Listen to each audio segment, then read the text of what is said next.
जय हिंद दोस्तों, आज हम लोग पुनः उपस्थित हुए हैं अपने तीसरे सेशन में। तो तीसरा सेशन जो होता है वह हम लोगों का आपका स्टैटिक और पॉलिटी और ज्योग्राफी को लेके होता है। और पहला सेशन करंट अफेयर्स का 15 मिनट का, और उसके बाद फिर सेकंड सेशन साइंस का लगभग 30-32 मिनट का, और तीसरा सेशन आपका जो होता है वह भी लगभग 30 मिनट का होने वाला है। और यह भी अपने आप में बहुत महत्वपूर्ण है। अगर आप ये तीनों टॉपिक को लेकर चलते हैं, तीनों वीडियो को देखते हैं, तो आपका कहीं भी कोई प्रकार का दिक्कत नहीं आएगा एग्जाम में, यह समझ लीजिए। अब बस भरोसा किए हैं, भरोसा रखिए, एक ही बात बोलेंगे। तो चलिए बिना कोई देरी किए हुए हम लोग जो है कि शुरुआत करते हैं जो है कि अपने क्लास का। तो सबसे पहले आज का जो सवाल आप लोग को बताना है, राष्ट्रपति हो गया था लगभग, उसके बाद हम लोग जो है कि प्रधानमंत्री को आज कवर करने का प्रयास करते हैं। तो प्रधानमंत्री को कवर करते हैं। तो आप लोग को बताना है कि भारत के अंदर में जो पहले प्रधानमंत्री बने थे जवाहरलाल नेहरू, उनका मृत्यु डेट सहित कब हुआ था। तो याद रख लीजिएगा, उनका मृत्यु 27 मई 1964 को हुआ था। 27 मई 1964 को भारत के प्रथम प्रधानमंत्री जवाहरलाल नेहरू का मृत्यु होता है। और यह भारत के सबसे पहले नंबर के प्रधानमंत्री थे, और इसी क्रम में इनका सबसे लंबा कार्यकाल भी रहा है प्रधानमंत्री का। भारत के अंदर में कुल अभी 15 प्रधानमंत्री हुए हैं। 15 प्रधानमंत्री में से सबसे लंबा कार्यकाल जवाहरलाल नेहरू का ही रहा है, याद रखने का प्रयास कीजिएगा। और इनका जो समाधि स्थल है वह शांति वन है। शांति वन समाधि स्थल वह जवाहरलाल नेहरू का है, याद रखने का प्रयास कीजिएगा। और जवाहरलाल नेहरू के काल में ही सबसे पहली बार आपका अविश्वास प्रस्ताव आया था। अविश्वास प्रस्ताव की चर्चा हमारे संविधान में कहीं नहीं है। अविश्वास प्रस्ताव की चर्चा हमारे संविधान में कहीं नहीं है। जैसे राष्ट्रपति को हटाने के लिए महाभियोग प्रक्रिया का उल्लेख अनुच्छेद 61 में है, उसी तरह से आपका प्रधानमंत्री को हम अविश्वास प्रस्ताव के तहत हटाते हैं, लेकिन इसकी चर्चा हमारे संविधान में कहीं नहीं है। लेकिन एक जरिया है हटाने का प्रधानमंत्री को, याद रखिएगा। और उसी क्रम में भारत के अंदर में पहले प्रधानमंत्री पंडित जवाहरलाल नेहरू हुए हैं, जिनके कार्यकाल में 1963 ईस्वी में पहली बार विपक्ष के द्वारा आपका जो है कि अविश्वास प्रस्ताव लाया गया, लेकिन सफल नहीं हो पाया। लेकिन आगे चलकर एक प्रधानमंत्री का नाम लेना चाहते हैं, आपका मोरारजी देसाई का। मोरारजी देसाई भारत के अंदर में पहली बार गैर कांग्रेसी प्रधानमंत्री बने थे 1977 में। उनके काल में भी पहली आपका जो है कि अविश्वास प्रस्ताव लाया गया, लेकिन अविश्वास प्रस्ताव जैसे लाया ही जा रहा था कि उससे पहले जो है कि वह त्यागपत्र देकर चले गए। यानी क्वेश्चन पूछेगा कि भारत के अंदर में पहला प्रधानमंत्री का नाम बताए जो अपने पद से त्यागपत्र दिया, तो याद रख लीजिएगा मोरारजी देसाई। और मोरारजी देसाई जैसे मैदान को छोड़ के भाग गया, यानी रणभूमि को छोड़ के भाग गया, इसीलिए मोरारजी देसाई के प्रधानमंत्री के लिए एक शब्द का यूज किया जाता है अक्सर हमारे जो है कि राज्य व्यवस्था में, जिसका नाम है रणछोड़। इन्हें समझिएगा, रणछोड़ दास श्यामल दास चंचल, वो ना है। तो याद रखिएगा, रणछोड़ शब्द का जो पहली बार प्रयोग किया गया था, वह पहली बार प्रयोग किया गया था आपका मोरारजी देसाई में, क्योंकि इसका नेचर क्योर था। इसीलिए नेचर क्योर नाम के पुस्तक का लेखक भी मोरारजी देसाई है। और भारत के अंदर में पहले आपका गैर कांग्रेसी प्रधानमंत्री के रूप में मोरारजी देसाई ही शपथ लिए थे। लेकिन याद रखिएगा, लगभग आपका ज्यादा दिन नहीं चल पाए थे, इनका सरकार गिर गया था। तो लगभग ये 2 वर्ष तक चले थे इनका कार्यकाल। लेकिन अगर क्वेश्चन पूछेगा कि भारत के अंदर में पहले प्रधानमंत्री का नाम बताएं जिसके विरुद्ध अविश्वास प्रस्ताव पारित हो गया, तब जाके बेचारा हटा, तो याद रख लीजिएगा विश्वनाथ प्रताप सिंह। क्या याद रखिएगा? विश्वनाथ प्रताप सिंह। यानी विश्वास पे अविश्वास हो गया, विश्वास पे अविश्वास हो गया, यानी अविश्वास प्रस्ताव के तहत पूरे प्रोसेस के तहत हटा कौन? तो विश्वनाथ प्रताप सिंह। और अविश्वास प्रस्ताव लाने से पहले ही कौन भाग गया? मोरारजी देसाई। वहीं पर पहले प्रधानमंत्री जवाहरलाल नेहरू बनते हैं, जिसके कार्यकाल में पहली बार लाया गया था, लेकिन पास नहीं हो पाया। वह आपका अडिग रहा अपने स्थान पे, याद रखिएगा। एक और चीज का आपको चर्चा कर देते हैं कि भारत के अंदर में पहले गैर कांग्रेसी प्रधानमंत्री मोरारजी देसाई बने, लेकिन अपना 5 वर्ष का कार्यकाल सामान्यतः पूरा नहीं कर पाया। देखिएगा, भारत के अंदर में जो प्रधानमंत्री का पद होता है वह सामान्यतः 5 वर्ष के लिए चुना जाता है। इसका कोई निश्चित कार्यकाल नहीं होता है। जब चाहे उसमें जब सरकार गिर जाती है, बहुमत खत्म हो जाता है लोकसभा में, तो समझा जाता है कि आपका जो है कि उसमें से प्रधानमंत्री का कार्यकाल खत्म हो गया, यानी प्रधानमंत्री को अब त्यागपत्र देना पड़ेगा। तो याद रख लीजिएगा कि सामान्यतः कार्यकाल प्रधानमंत्री का 5 वर्ष होता है, लेकिन हकीकत हकीकत में निश्चित नहीं होता है, हकीकत में निश्चित नहीं होता है। तो आप लोग को पता है कि मोरारजी देसाई का कार्यकाल लगभग सिर्फ 2 वर्ष चला था। वह 5 वर्ष के लिए आए थे लेकिन वह नहीं रह पाए। लेकिन भारत के अंदर में पहले गैर कांग्रेसी प्रधानमंत्री अटल बिहारी वाजपेयी बनते हैं जिन्होंने अपना कार्यकाल 5 वर्ष पूरा किया। इसलिए क्वेश्चन पूछेगा पहले गैर कांग्रेसी प्रधानमंत्री का नाम बताएं जिन्होंने अपना 5 वर्ष का कार्यकाल पूरा किया। तो बोलिएगा अटल बिहारी वाजपेयी, अटल बिहारी वाजपेयी। और अटल बिहारी वाजपेयी अपने जीवन में लगभग 3 बार प्रधानमंत्री के रूप में शपथ लिए हैं। और आप लोग को पता है अटल बिहारी वाजपेयी जो पहली बार शपथ लिए थे सिर्फ 13 दिन रहे थे। कितने दिन? यानी सबसे छोटा कार्यकाल हम लोग को दिख रहा है अटल बिहारी वाजपेयी का। और सबसे लंबा कार्यकाल आप लोग को बता चुके हैं जवाहरलाल नेहरू का। जवाहरलाल नेहरू का कार्यकाल सबसे लंबा और सबसे छोटा अटल बिहारी वाजपेयी का, याद रखिएगा। और अटल बिहारी वाजपेयी ने विभिन्न प्रकार के पुस्तक का भी रचना किया है जो एग्जाम में बार बार आता है। तो याद रख लीजिए सबसे महत्वपूर्ण पुस्तक आपको 3-4 बता रहे हैं, आप लोग कवर करके चलिएगा। सबसे पहले याद रख लीजिएगा संसद के 3 दशक, संसद के 3 दशक, मेरी 51 कविताएं। संसद के 3 दशक हो गया, मेरी 51 कविताएं हो गया। उसके बाद राजनीति की रपटीली राहें, राजनीति की रपटीली राहें और अमर बलिदान। कौन सा पुस्तक? अमर बलिदान। उसके बाद असम समस्या, असम के पे जो है कि 1981 के आसपास जो है कि वहां पर भीषण अकाल पड़ा था, तो उसी से संबंधित असम समस्या नाम के पुस्तक का लेखक भी अटल बिहारी वाजपेयी थे। याद रखने का प्रयास कीजिएगा। ये सब चीज कंटेंट था। आगे बढ़ते हैं। अगला क्वेश्चन, भारत में के अंदर जब पहले प्रधानमंत्री का मृत्यु पदावधि पे हुआ था, जवाहरलाल नेहरू का जो मृत्यु हुआ था 27 मई 1964 को हुआ था। वह पद पे रहते हुए ही मर गया था। ठीक है, तो आप लोग को बता दे कि भारत के अंदर में जैसे जवाहरलाल नेहरू का निधन हुआ पदावधि के दौरान, तो तुरंत कार्यवाहक प्रधानमंत्री के रूप में गुलजारीलाल नंदा बने। कौन बने? यानी भारत के पहले कार्यवाहक प्रधानमंत्री के रूप में कौन बने हैं? गुलजारीलाल नंदा। यह कुछ दिन तक रहे जो है कि उसके बाद फिर से प्रधानमंत्री का चुनाव हुआ। चुनाव होने के बाद आपके दूसरे प्रधानमंत्री के रूप में जो भारत के अंदर में शपथ लेते हैं वह लाल बहादुर शास्त्री लेते हैं। कौन बनते हैं? शांति पुरुष लाल बहादुर शास्त्री। ऐसे करके बोलिएगा तो इससे क्या आपका एक क्वेश्चन जो है कि याद रहेगा। यानी शांति पुरुष के नाम से लाल बहादुर शास्त्री को जानते हैं। और आप लोग को पता है कि लाल बहादुर शास्त्री जो थे वह आपका ताशकंद समझौता के लिए जब भारत और चीन के बीच विवाद हुआ था, तो इसे सुलझाने के लिए 10 जनवरी 1966 जो डेट बोल रहे हैं याद रखिएगा, 10 जनवरी 1966 को ताशकंद समझौता होता है। ताशकंद समझौता जो कि उज्बेकिस्तान में वर्तमान में ताशकंद पड़ता है, उज्बेकिस्तान का आज का एरिया है। लेकिन उस समय वो रूस का हिस्सा हुआ करता था, क्योंकि रूस का जो विघटन हुआ था 1991 में, उसके बाद वो सब देश जो है कि बट गया, लगभग 15 देश में बट गया था। तो आप लोग को पता है 10 जनवरी 1966 को लाल बहादुर शास्त्री और पाकिस्तान के जो प्रधानमंत्री थे अयूब खान। कौन थे? अयूब खान। ये क्वेश्चन जो बोल रहे हैं सिर्फ कंटेंट बोल रहे हैं। जो थोड़ा सीनियर आदमी देख रहे होंगे हमारे वीडियो को, तो उनको एहसास हो रहा होगा कि ये वीडियो में क्या कंटेंट है। तो आप लोग को बता दे कि 1966 में 10 जनवरी को भारत के तत्कालीन प्रधानमंत्री लाल बहादुर शास्त्री और पाकिस्तान के तरफ से जो उनके समकक्ष वाले पद वाले आए थे प्रधानमंत्री, उनका नाम था अयूब खान। उन दोनों के बीच वार्तालाप हुआ, वो रूस की अध्यक्षता में हुआ था ताशकंद नामक स्थान पे 10 जनवरी 1966 को। लेकिन जो फैसला हुआ वो तो हो गया, लेकिन उसके बाद जो है कि चलकर जब रात्रि में भोजन वगैरह हुआ, आराम से रात्रि भोजन के जब सोए सब लोग, तो कहा जाता है कि उनको जहर दे के भोजन में दे दिया गया था। उसके कारण उनका रात में 2 बजे के आसपास, 11 जनवरी को 2 बजे के आसपास उनका देहांत जो है कि हो गया। तो इसका मतलब बैठक हुआ है 10 जनवरी को और देहांत हुआ है 11 जनवरी को। और ये दोनों क्वेश्चन एग्जाम में पूछ लिया गया है। जो प्रीवियस पे कमेंट रखते हैं उनको पता होगा ये सब चीज। तो 10 जनवरी 1966 को ताशकंद समझौता होता है और आपका 1966 में 11 जनवरी को जो है कि उनकी मृत्यु होती है। तो यहां से एक क्वेश्चन उत्पन्न होता है कि भारत के अंदर में पहले प्रधानमंत्री का नाम बताए जिसकी मृत्यु देश के बाहर हुई, तो लाल बहादुर शास्त्री। लाल बहादुर शास्त्री।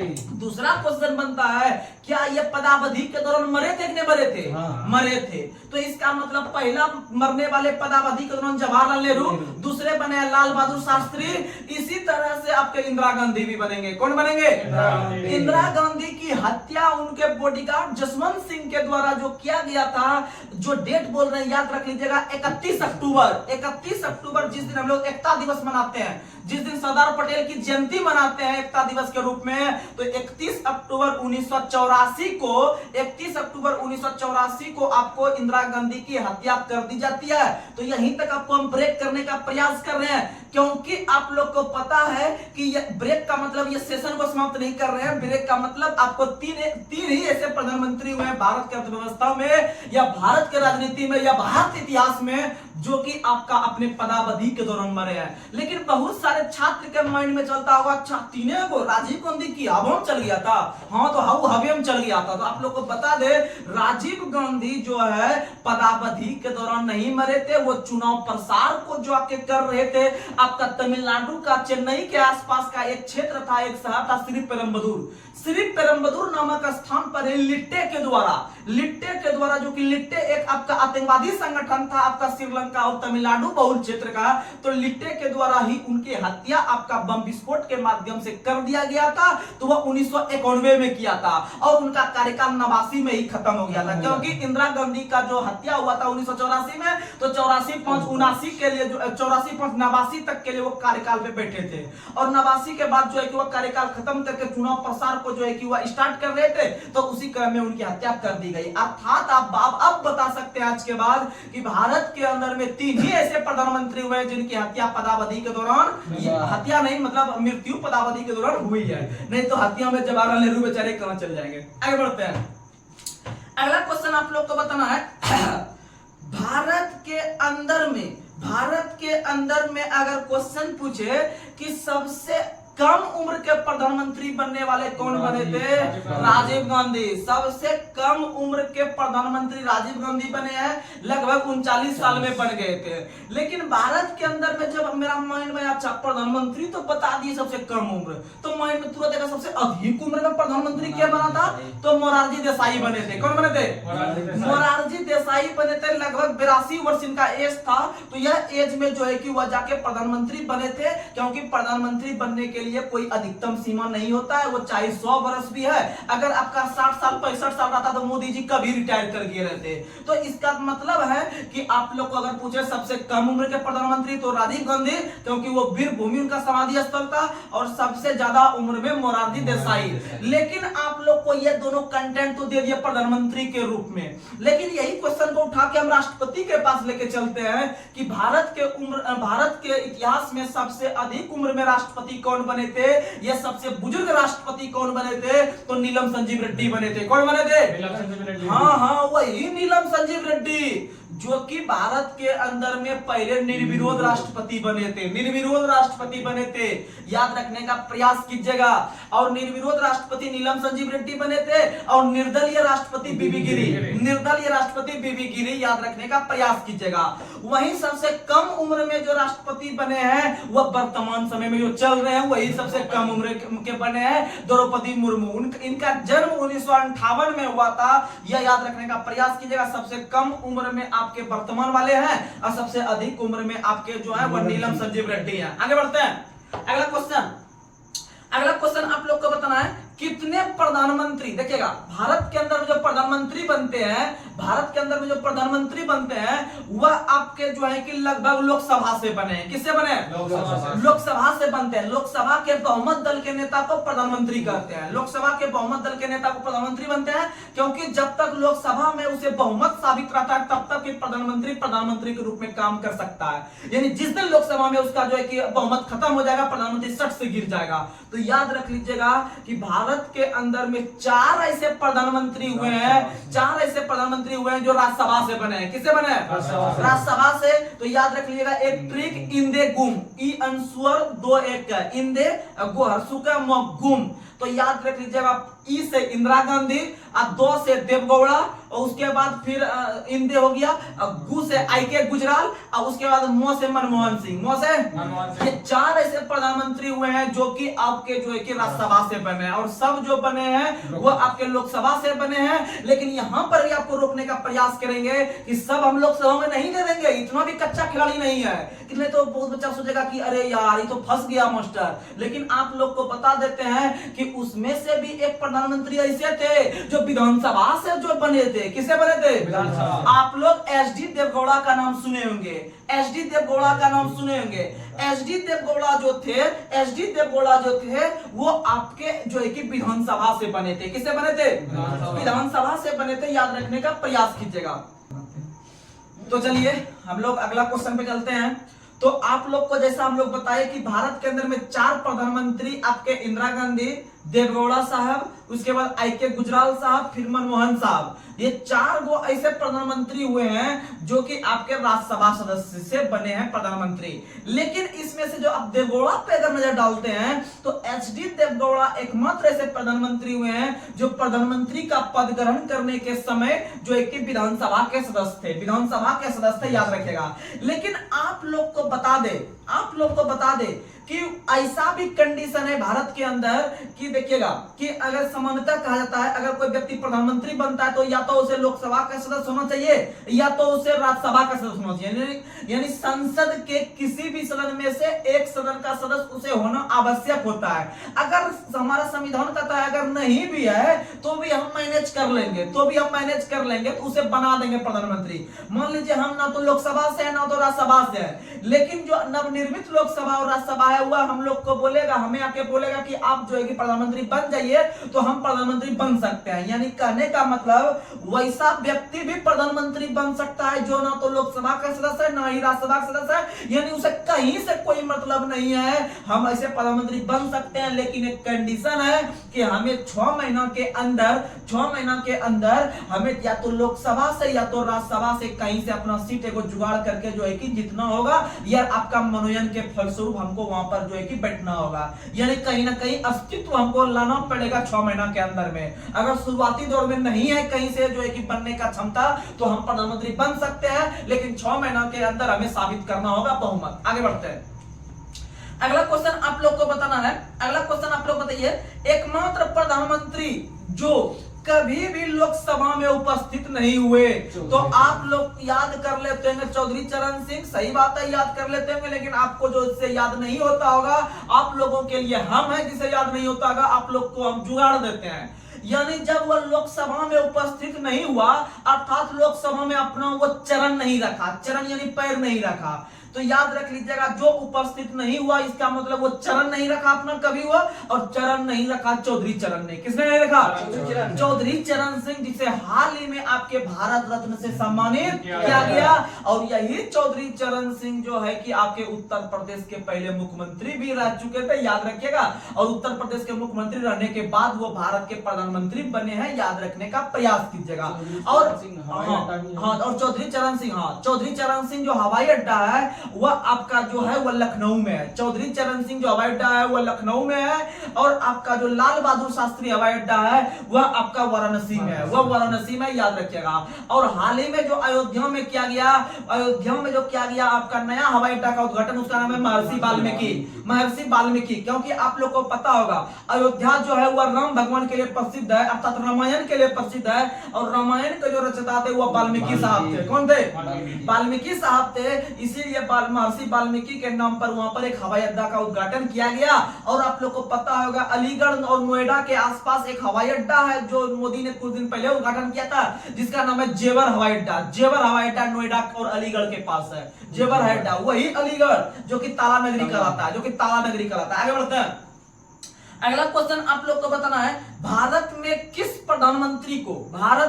प्रधानमंत्री को उदारीकरण का जनक कहा जाता है? तो याद रखिएगा डॉक्टर मनमोहन सिंह। डॉक्टर मनमोहन सिंह जो है कि प्रधानमंत्री के बनने के से पहले वो जो थे वो आपके भारत के अंदर में आरबीआई के गवर्नर भी रह चुके हैं। एकमात्र आरबीआई के गवर्नर जो कि प्रधानमंत्री बने हैं या फिर एकमात्र प्रधानमंत्री जो आरबीआई के गवर्नर बने हैं वह आपके हैं Jawaharlal sorry doctor Manmohan Singh. Doctor Manmohan Singh, क्या बोल रहे थे, ब्लंडर हो जाता। डॉक्टर मनमोहन सिंह, याद रखिएगा, डॉक्टर मनमोहन सिंह। और डॉक्टर मनमोहन सिंह बहुत बड़े इकोनॉमिशियन भी थे, यानी कि बहुत बड़े अर्थशास्त्री थे और बहुत बड़े अर्थशास्त्री थे। इसीलिए जो है कि आप लोग को पता होगा कि भारत में उदारीकरण की नीति 1991 में अपनाया था। 1991 में जो अपनाया था उसमें से जब आपका जो है कि डॉक्टर मनमोहन सिंह का बहुत बड़ा योगदान था। तो इसीलिए उदारीकरण के रूप में जो जानते हैं वो डॉक्टर मनमोहन सिंह को जानते हैं। याद रखने का प्रयास कीजिएगा। आगे बढ़ते हैं। अगला क्वेश्चन आप लोग को बताना है। अगला क्वेश्चन आप लोग बताइए। अगला क्वेश्चन आप लोग बताइए, भारत की प्रथम महिला प्रधानमंत्री जो बनी है वो कौन बनी है? इंदिरा गांधी। भारत के अंदर में एकमात्र प्रधानमंत्री जो बनी है महिला वो आपका इंदिरा गांधी ही बनी है। याद रखने का प्रयास कीजिएगा। और इंदिरा गांधी का जो समाधि स्थल है वह शक्ति स्थल है। क्या नाम है? शक्ति। क्योंकि आप लोग को पता है कि इंदिरा गांधी को हम लोग आयरन लेडी के नाम से जानते हैं, अर्थात उसके पास बहुत शक्ति थी। क्योंकि आप लोग को पता है 42वां संविधान संशोधन जो हुआ था जिसके तहत 5 से 6 वर्ष लोकसभा विधानसभा का जो है कि एज भी बढ़ा दिया था, यानी कार्यकाल बढ़ा दिया था। वही मूल कर्तव्य को भी जोड़ लिया था, प्रस्तावना में भी संशोधन कर दिया था। तो ये सब चीज याद रखिएगा। चलिए अब आगे बढ़ते हैं। अगला क्वेश्चन आप लोग को बताना है। अगला क्वेश्चन, क्रेमलिन। क्रेमलिन किस देश के राष्ट्रपति का निवास स्थान है? याद रख लीजिएगा, रूस का। क्रेमलिन, जैसे भारत के अंदर में राष्ट्रपति का निवास स्थान राष्ट्रपति भवन कहलाता है। राष्ट्रपति भवन कहलाता है, यानी राष्ट्रपति भवन में आपका राष्ट्रपति रहते हैं। उसी प्रकार से रूस के जो राष्ट्रपति रहते हैं वह क्रेमलिन में रहता है। पूछता है क्वेश्चन कि क्रेमलिन जो है किस देश के आपका राष्ट्रपति का सरकारी निवास स्थान है? याद रखिएगा, मॉस्को, यानी रूस का। अगला क्वेश्चन आप लोग को बताना है 10 डाउनिंग स्ट्रीट, यानी 10 डाउनिंग स्ट्रीट जो है, 10 डाउनिंग स्ट्रीट जो है वो ब्रिटेन के प्रधानमंत्री का निवास स्थान है। ब्रिटेन का जो प्रधानमंत्री है उसका निवास स्थान 10 डाउनिंग स्ट्रीट, यानी 10 लिखा हुआ आएगा। 10 डाउनिंग स्ट्रीट वो आपका लंदन यानी ब्रिटेन के प्रधानमंत्री का निवास स्थान है। और ब्रिटेन के जो राजा महाराजा हुआ करते हैं, जो कि जेम्स हो गया, एलिजाबेथ हो गया, उस टाइप का जो याद करते हैं, वो अलग से रहते हैं अपना घर बना के। और उस घर का जो नाम है, उस घर का नाम याद रखिएगा, बर्गिंघम पैलेस। बर्गिंघम पैलेस में जो है कि आपका वहां के आपका राष्ट्राध्यक्ष या फिर आपका वहां के राजा महाराजा रहते हैं। लेकिन आपका अगर पूछेगा वहां के प्रधानमंत्री जो थे वो आपके रहते हैं 10 डाउनिंग स्ट्रीट में। आगे बढ़ते हैं। अगला क्वेश्चन आप लोग को बताना है देल लॉज। आप लोग को पता होगा लॉज सब में जो रहता है, पहले जब बच्चा या हम लोग जो तैयारी किए हैं, ये मान लीजिए कि जहाँ रह के भागलपुर पटना में, तो आप लोग को पता होगा कि वहां पर जो बच्चा वगैरह रहते हैं आपका हॉस्टल में, हॉस्टल को कभी कभी लॉज भी बोलते हैं, वहां लॉज भी बोला जाता है। तो द लॉज में आदमी रहता है यहाँ का। लेकिन ऑस्ट्रेलिया के जो राष्ट्रपति और प्रधानमंत्री हैं, तो ऑस्ट्रेलिया के जो प्रधानमंत्री हैं वह भी लॉज में रहते हैं। ऑस्ट्रेलिया के प्रधानमंत्री भी लॉज में रहते हैं, याद रखिएगा, ऑस्ट्रेलिया प्रधानमंत्री भी लॉज में रहते हैं। आगे बढ़ते हैं। व्हाइट हाउस किस देश के राष्ट्रपति का निवास स्थान है? अमेरिका के राष्ट्रपति का निवास स्थान व्हाइट हाउस कहलाता है। याद रखने का प्रयास कीजिएगा। वहीं आप लोग को पता है श्रीलंका के जो राष्ट्रपति का निवास स्थान कहलाता है वह टेम्पल ट्री कहलाता है। टेम्पल ट्री राष्ट्रपति श्रीलंका, याद रखिएगा। चलिए अगला क्वेश्चन आप लोग को बताना है किस देश के अंदर जनजातीय क्षेत्र वाला जिला चकमा, मारा और लाई है? यह सब जो जिला है वह मिजोरम में। कहाँ में? मिजोरम में। अगला क्वेश्चन, महाराष्ट्र और गुजरात के लिए जो विशेष राज्य का प्रावधान किया गया है वह 371 अनुच्छेद में, पक्के 371 में महाराष्ट्र गुजरात। और इन दोनों राज्य का जो स्थापना हुआ था 1 मई 1960 को हुआ था। 1 मई 1960 को। तो याद रखिएगा, महाराष्ट्र ने अपना स्थापना दिवस और गुजरात ने अपना स्थापना दिवस जो मनाता है वह 1 मई को मनाता है। कब मनाता है? 1 मई को। और याद रखिएगा 1960 को इसका स्थापना हुआ है। अगला क्वेश्चन, नागालैंड को जो विशेष राज्य का दर्जा दिया गया है वह 371 के ए के तहत, 371 के ए के तहत, 371 के ए के तहत नागालैंड, 371 के ए के तहत नागालैंड और 371 के बी में असम, यानी ए में नागालैंड, बी में असम, ए में नागालैंड, बी में असम, ए में नागालैंड, बी में असम और पक्के 371 में महाराष्ट्र गुजरात, 371 में महाराष्ट्र गुजरात। आगे बढ़ते हैं। अगला, और सी में मणिपुर, 371 के सी में मणिपुर, यानी पहला में 371 का ए हो गया नागालैंड, बी हो गया असम और सी हो गया मणिपुर, सी हो गया मणिपुर। आगे बढ़ते हैं। चलिए अगला क्वेश्चन आप लोग को ज्योग्राफी में बताना है।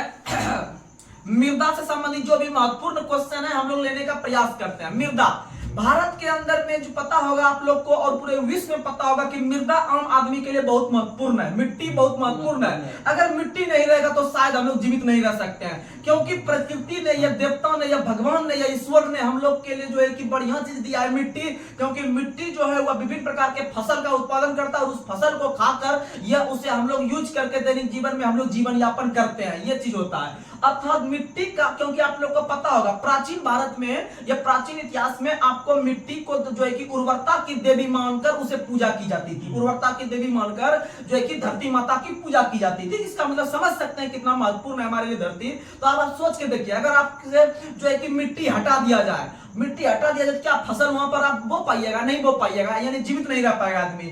तो याद रख लीजिएगा मिट्टी बहुत ही महत्वपूर्ण है। और याद रखिएगा भारत सरकार के द्वारा मिट्टी को या मृदा को कुल 8 भागों में बांटा गया है। कितने भागों में? जैसे याद करते हुए जलोढ़ मिट्टी, काली मिट्टी, लेटेराइट मिट्टी, शुष्क मिट्टी, पीट मिट्टी, वन मिट्टी, बहुत प्रकार का मिट्टी है, लेकिन उतना मिट्टी आपको याद नहीं रखना है। आप लोग को जो महत्वपूर्ण क्वेश्चन रहता है आप लोग के पास रख देते हैं, बस इस सेशन को समाप्त करेंगे। तो आप लोग को बता दे मिट्टी जो शब्द है, मिट्टी ये जो मृदा शब्द है वह लैटिन भाषा से आया है। किस भाषा से? लैटिन भाषा से। लैटिन भाषा के सोलम शब्द से, लैटिन भाषा के सोलम शब्द से, क्योंकि मिट्टी का जो इंग्लिश होता है वह सॉइल होता है, SOIL सॉइल। मिट्टी का इंग्लिश सॉइल होता है और सॉइल के सोलम शब्द से आया है मिट्टी का जो है कि वहां उत्पत्ति हुआ है। और याद रखिएगा लैटिन भाषा से हुआ है। और भारत में इसी मिट्टी को या मृदा को संरक्षण देने के लिए प्रत्येक वर्ष आपका या पूरे विश्व लेवल पे जो मृदा दिवस मनाते हैं वह 5 दिसंबर को मनाते हैं। विश्व मृदा दिवस 5 दिसंबर, विश्व मृदा दिवस 5 दिसंबर। और मृदा या मिट्टी का जो अध्ययन कहलाता है वह पेडोलॉजी कहलाता है। क्या कहलाता है? पेडोलॉजी कहलाता है। चलिए क्वेश्चन पे आते हैं। और भारत के अंदर में अगर देखें कि सबसे उपजाऊ मिट्टी कौन सी है, तो भारत के अंदर में सबसे उपजाऊ मिट्टी जलोढ़ मिट्टी है। और जलोढ़ मिट्टी को हम लोग एलुवियल सॉइल के नाम से भी जानते हैं। और भारत में देखिएगा सबसे अधिक उपजाऊ पूछेगा तो जलोढ़ मिट्टी, और सबसे अधिक मात्रा में कौन सी मिट्टी है या अधिक क्षेत्रफल पे कौन सी मिट्टी है, तो भी जलोढ़ मिट्टी है, तो भी जलोढ़ मिट्टी है। याद रखिएगा सबसे अधिक क्षेत्रफल पर लगभग भारत में अगर 100% मिट्टी को देखा जाए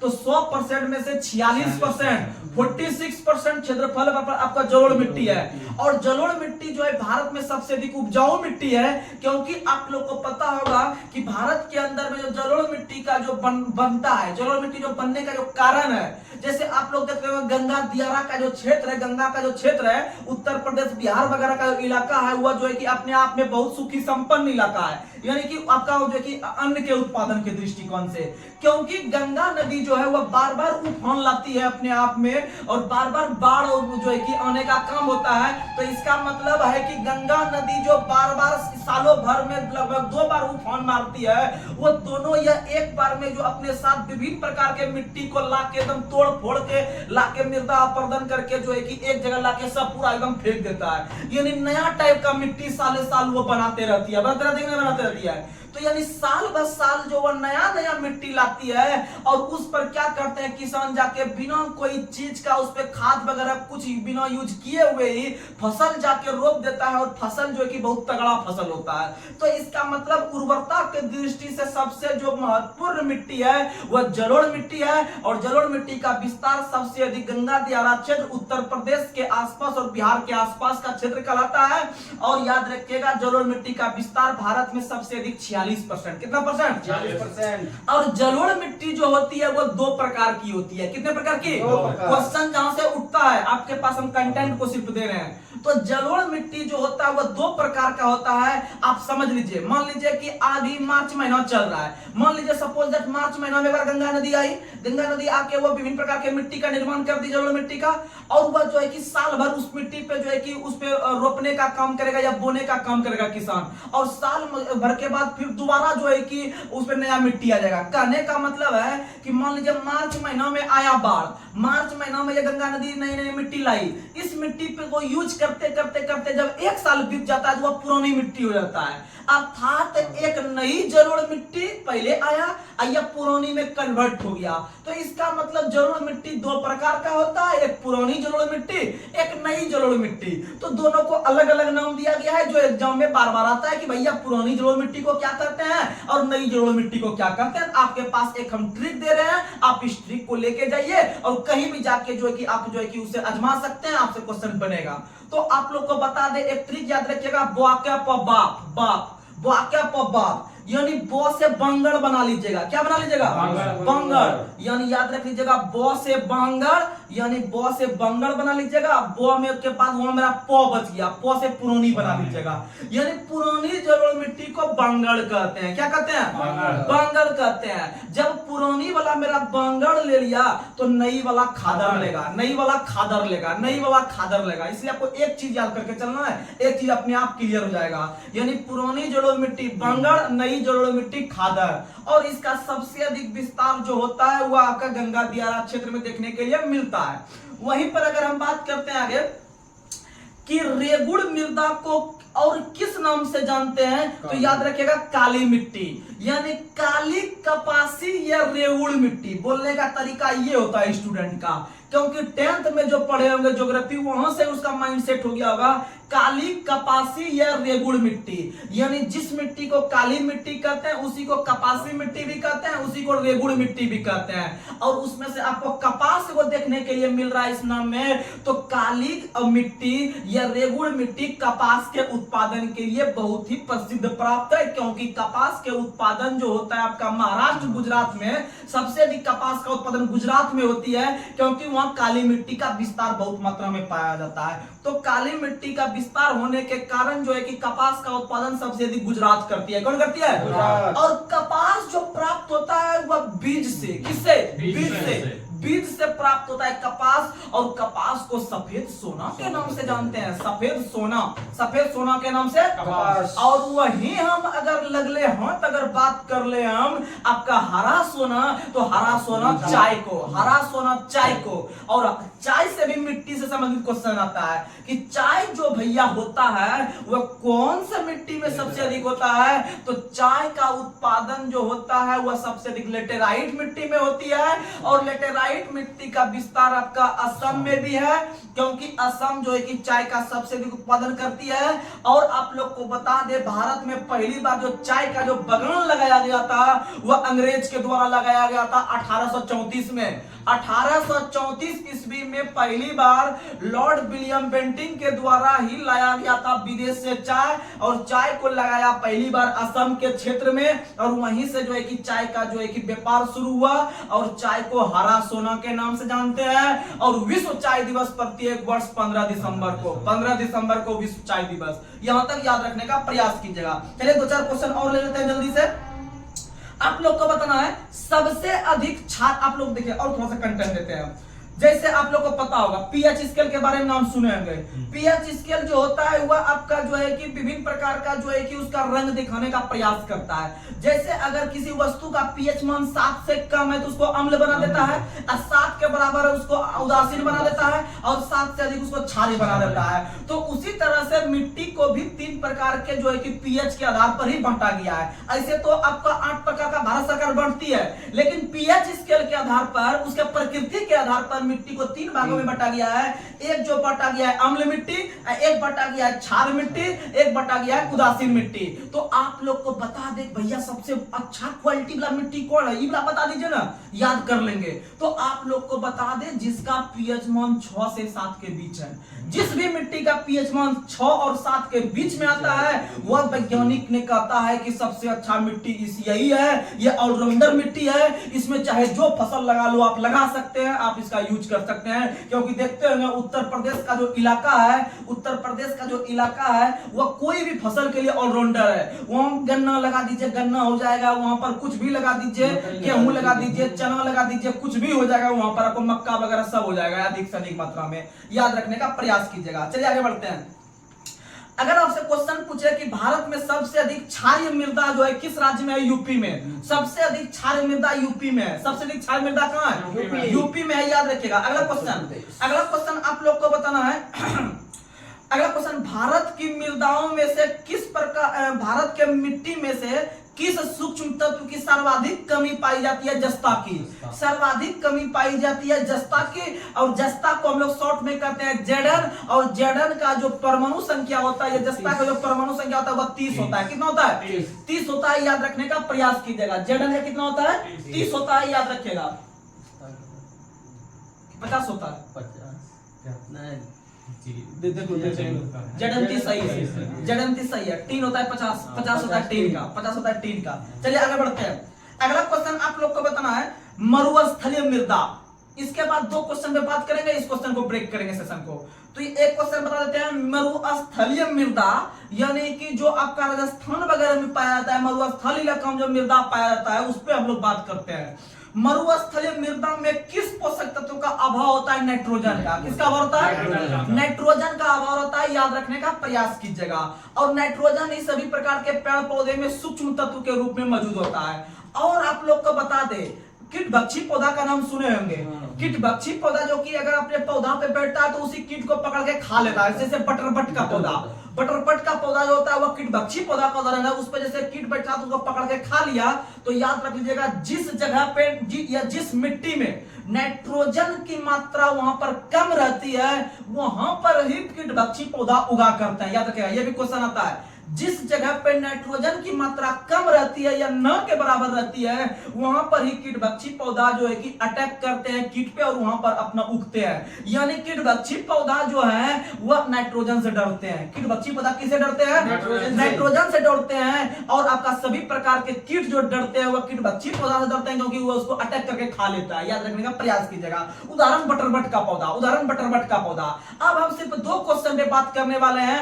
अगर आपसे क्वेश्चन पूछे कि भारत में मौजूद कौन सी मिट्टी सबसे अधिक जल का अवशोषण करती है भैया, यानी जैसे यहाँ पर जल को हम फेंके तुरंत एकदम सोख लिया है, वो पानी नहीं रहा, तो याद रख लीजिएगा चिकनी मिट्टी। कौन सी मिट्टी? चिकनी मिट्टी।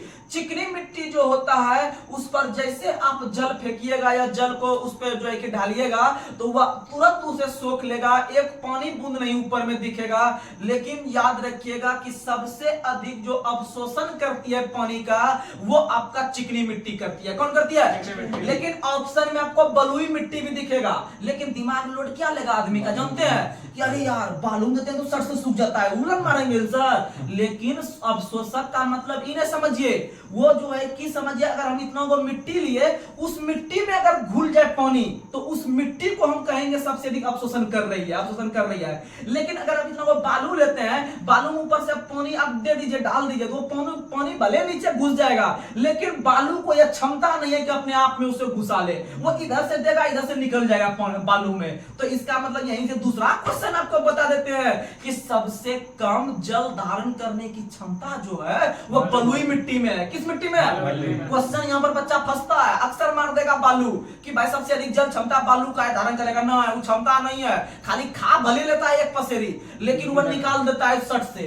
याद रखने का प्रयास कीजिएगा। लेकिन आपका जो खा के जो पचने का क्षमता सबसे अधिक है, जिसका शरीर देखिएगा नहीं कहता है खाना खाता है बहुत अधिक लेकिन पचपे नहीं करता है, इसलिए शरीर नहीं लगता है, शरीर नहीं चिकनाता है। तो इसका मतलब है चिकनी मिट्टी खाता बहुत है लेकिन वह उसको पचा भी लेता है। अर्थात सबसे अधिक अवशोषण करने की क्षमता चिकनी मिट्टी में है, लेकिन बलुई मिट्टी से रुखड़ा टाइप का रहता है, इसे करके ऊपर खबर रहता है, खाता है खूब लेकिन वो पचा नहीं पाता है, यानी वो अवशोषण नहीं कर पाया। यानी सबसे कम अवशोषण बलुई मिट्टी का और सबसे अधिक अवशोषण चिकनी मिट्टी का। और मृदा दिवस कितना दिसंबर? 5 दिसंबर, मृदा दिवस 5 दिसंबर। तो चलिए आज का सेशन यह कैसा लगा आप लोग कमेंट बॉक्स में जरूर कीजिएगा कमेंट। और आज का लास्ट सवाल आप लोग के पास हम लोग रख रहे हैं, आप लोग इसका जवाब देने का प्रयास कीजिएगा। तो चलिए आज का लास्ट सवाल आप लोग को बताना है कमेंट बॉक्स में कि भारत में सबसे अधिक मात्रा में पाई जाने वाली मिट्टी कौन सी है? आपके कमेंट का हमें इंतजार रहेगा। हम यह आपको भरोसा दिलाते हैं कि इसी तरह से आपको इतिहास को बहुत बारीकी से पढ़ेंगे, आप टेंशन नहीं लीजिए। कोई कहते हैं लूसेंट सीरीज चलाइए, कोई कहते हैं स्पीडी सीरीज चलाइए। हम आपको यह भरोसा दिलाते हैं कि जो हम कर रहे हैं, अगर आप इस पर लगातार अगर आप 2-4-5 महीना बन के देख लीजिएगा तो अच्छा जो अभी आपसे 20 नंबर का लीड ले रहा होगा बच्चा, जो आप जो सीनियर जिसे समझते होंगे कि वह हमसे सीनियर है, उसका जॉब हो जाएगा, मेरा दिक्कत हो जाएगा होने में, मेरा क्या होगा नहीं होगा, तो आपके लिए हम हैं, आप टेंशन नहीं लीजिए। हम हैं, आप टेंशन नहीं लीजिए। आप सिर्फ मेरे चैनल पे लगातार बने रहिए और आप देखिएगा जो लड़का आपसे आज के डेट में 20 नंबर का लीड लेके आगे बढ़ रहा है, वो लड़का 2 से 4 से 5 महीनों के अंदर आपसे पीछे हो जाएगा, आपसे पीछे हो जाएगा। लेकिन हाँ, आप मेरे साथ सच्ची दिल से जो है कि मेहनत कीजिए, मेहनत में कहीं भी कमी नहीं कीजिए, क्योंकि मेहनत कीजिएगा तभी जॉब होने वाला है, नहीं तो ये जिंदगी में जॉब नहीं होगा। इसीलिए आप लोग मेहनत कीजिए सच्ची दिल के साथ, आपके लिए हम हैं, आप टेंशन नहीं लीजिए। तो चलिए अब अपने सेशन को यहीं समाप्त कर रहे हैं। तब तक के लिए जय हिंद, जय भारत।